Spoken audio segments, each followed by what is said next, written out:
আজও শ্রী রাধা ও কৃষ্ণের প্রেমলীলা মনুষ্য সমাজে সমানভাবে সমাদৃত। একটু গভীরভাবে অনুধাবন করলে বোঝা যায় এসবের সৃষ্টিকর্তা সেই ঈশ্বর যা আজও সমাজে শান্তির বার্তা নিয়ে আসে। এখন যেরকম হিংসা দেখা যায় বিশেষ করে নারী পুরুষের মধ্যে, এছাড়া বিবাহ বিচ্ছেদ, এগুলো আগে কখনো এরকমভাবে দেখা যেত না। কারণ প্রকৃত প্রেমের অভাব, বিশৃঙ্খল জীবন ধারণ ইত্যাদির প্রবাহ অনেকাংশে দায়ী।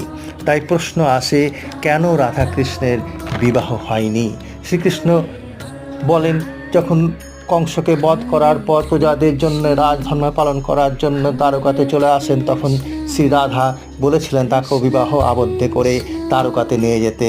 শ্রীকৃষ্ণ বলেন যে রাধাকৃষ্ণের কখনো বিবাহ হয় না, কারণ যে রাধা সেই কৃষ্ণ, তাই তাঁর স্বরূপ দেখা দিয়েছিলেন শ্রী রাধাকে। তাই তো রাধাকৃষ্ণের প্রেমলীলা আজও সারা বিশ্ব সমাদৃত।